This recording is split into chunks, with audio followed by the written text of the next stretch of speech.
Durski. Y'all know the vibes, man. Big Keys, not the little one, baby. We back, man. Today we are doing nothing other than talking about BigXThaPlug soul sample type beats, man. Don't need to say too much about it. But what I will say, man, is that if y'all need these samples or samples like this, tap into the kits, man, on the link in the description, pin comments, all of that. This specific one, damn, which kit is this from? Oh, this is the free one too? Oh, y'all got plugged. That's crazy. Y'all can get this specific sample for free, man. Go in the link in my description, grab this Lockbox volume 2 right here, and this sample right here. But yeah, man, I ain't even gonna waste y'all time, man. Please hit the like and sub. I really need y'all to do this for me. There are so many people that are not subbed to my channel. Look at this. Look at this right here. That is crazy, man. We need to change that. And I'm trying to do everything I can to get this channel to where it needs to be. But I need y'all help, man. So please hit the sub for me. Please hit that thumbs up for me and drop a comment, man, because I'm about to put y'all on some game. All right, so BigXThaPlug, man, his beats, y'all already know they slap. The drums and the sample really kind of go hand in hand. It's like that. Our beats gotta be a smooth dap, you know what I'm saying? Like the loudest dap. I like to use, whenever I'm making vintage sample, bounces in my progression and kind of play it like with a little bit of a groove. So this is what I came up with for that.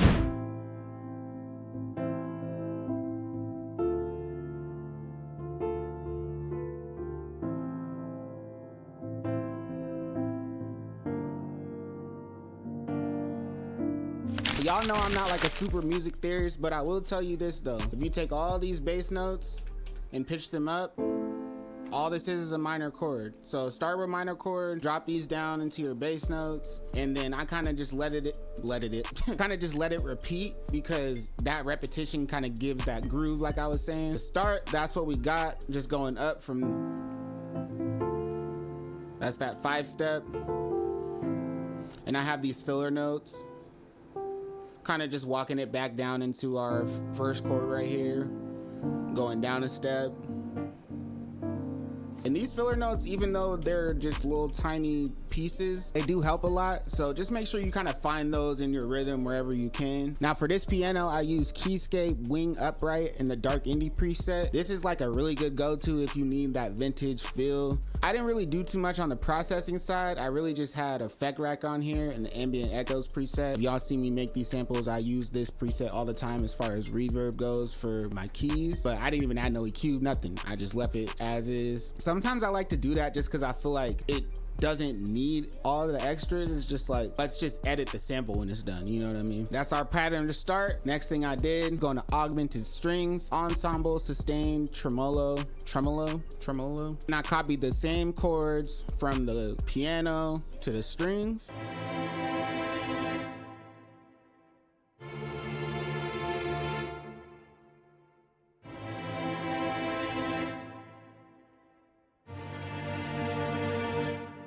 I like to leave the strings real simple, and on this one didn't even add no extra reverb. I don't even think that this was on the mixer. I got real lazy with this sample, kind of just hitting on the one so it's more like an accent, if that makes sense. Then I went into Analog Lab for some pads. I used this Angel's Voices.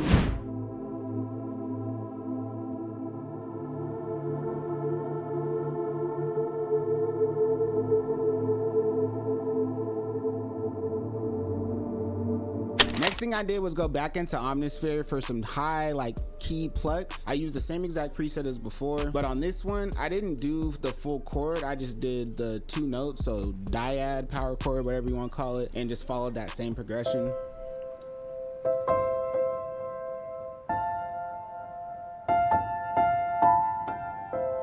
Next thing I did was add a glockenspiel. You can just use one-shots for this or anything. And I like to use glockenspiels on my vintage melodies a lot, because whenever you hear like older records, they use them, and it just kind of gives like a different feel when it's being chopped, or when it's, you know, when you do like pitch shifting, things like that. I really do like using these a lot as like little accents or filler notes, kind of just going off the same melody.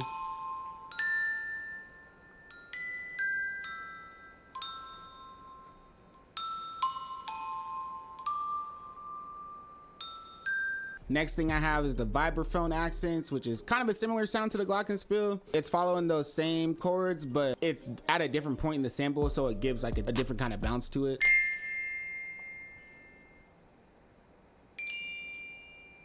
Like a charm almost.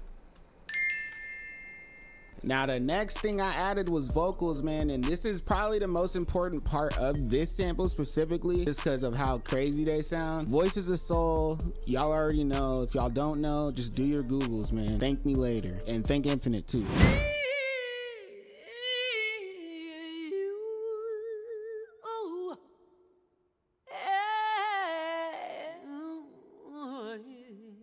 I like to play them kind of as sample chops, I guess you could say. You can also play them as chords depending on which preset you have, and that'll sound good. But the reason why I do it like this is because I take that audio, put this on the mixer, I added some EQ on here just to kind of trim the lows and sweep a little bit of the mids. Then I added this Valhalla dirty plate in the 80s preset, and then I have this super VHS plugin which kind of gives it like that vintage, like almost like a tape feel. So this is what that sounds like with the effects on there.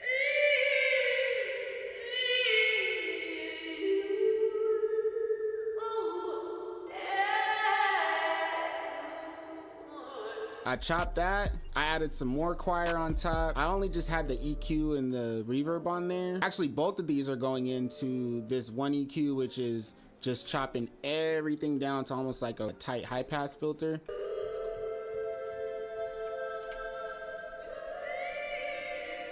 Did the chords on those.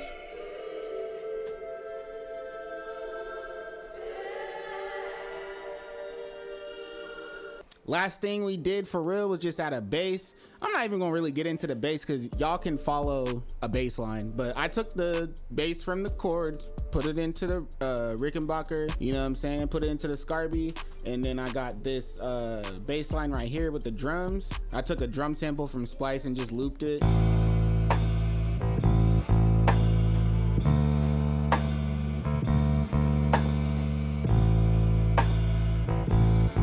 Fill out the end.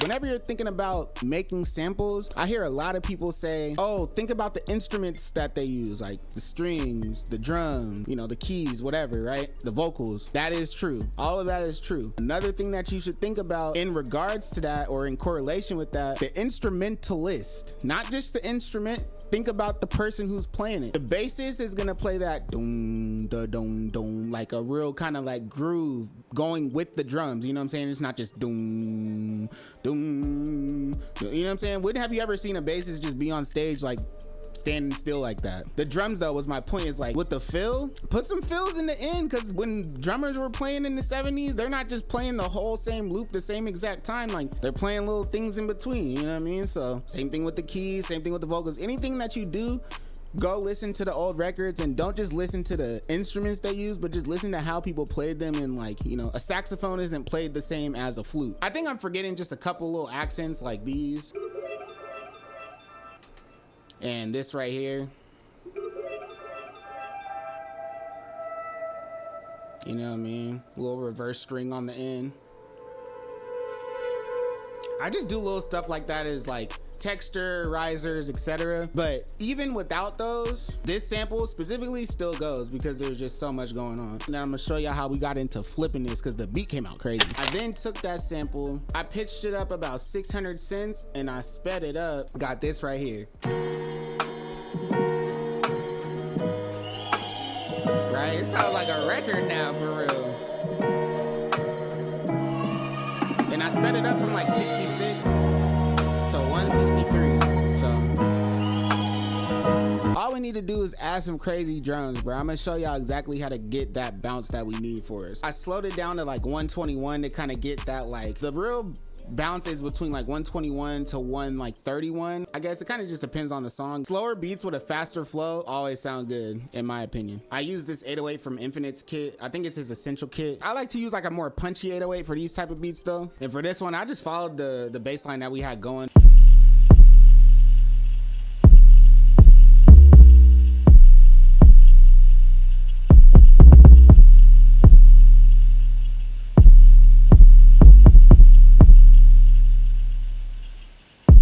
On that 808, I had my kick on the same pattern, so that's why it's kind of hitting like that, just in case you were wondering. Then I got these hi-hats. I wanted to leave spacing in between to kind of just leave room for like the flow, you know, for the rapper. Then I came in with this second hat that's kind of just like a little emphasis, just hitting on the one.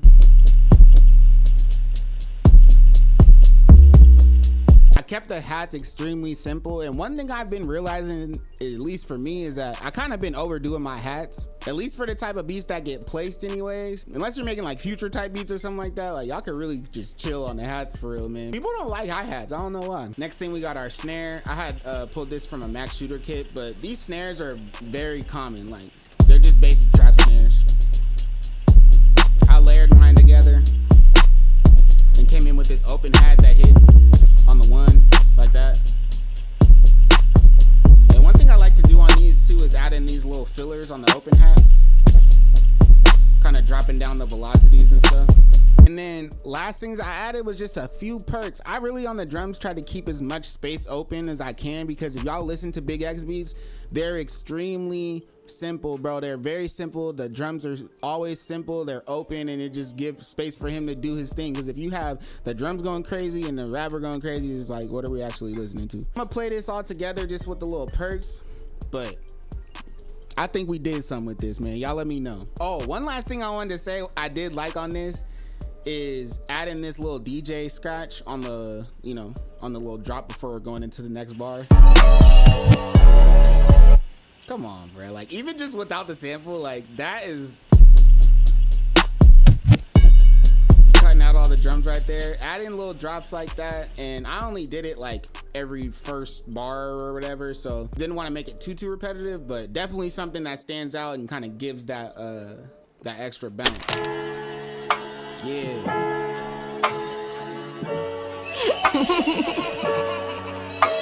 That's Keezy.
That's how I would have did it. That's how I would have done it, and that's how I does it, or however you say it. I hope y'all learned something, man. I'm about to lock in on these. I can't lie. I gotta tell y'all something. A couple days ago was my 1-year anniversary of doing YouTube, man. Shout outs to me.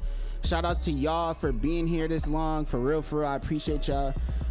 In my last year of doing videos, the most popping video I had was the BigXThaPlug video at 2,000 views. And one thing I've learned in this last year of creating content is that I gotta niche down, man. So I hope y'all have been enjoying the wide variety of videos I've been doing for the last year. But now, I think we're gonna be locking in on these, man. I think this is the turn. I think this is a new era. So expect more of these kind of like vintage sample, BigXThaPlug, heavy like Texas influence, like trap sample vibes for me going forward. I'm still gonna do things in between for sure, but like, just so y'all are expecting what to expect. Yes sir, man. And please hit the sub, man. Please hit the like, man. I'm trying to grow this channel, dog. We on our way to 5K. We doing pretty good. We just hit 3,500 subs, which is a really good benchmark milestone for me. So thank you guys again. Like, I don't take this shit for granted, dog. I'm just a kid from Alaska, bro, who, you know what I'm saying, I started making beats 15 years ago, and I just started making YouTube a year ago. That's really the story. You know what I'm saying? I love y'all, man. Not the little one. Follow me on the gram at keezopendoors. Leave a comment if I killed this shit, because I feel like I did. And yeah, we'll be back soon. You did.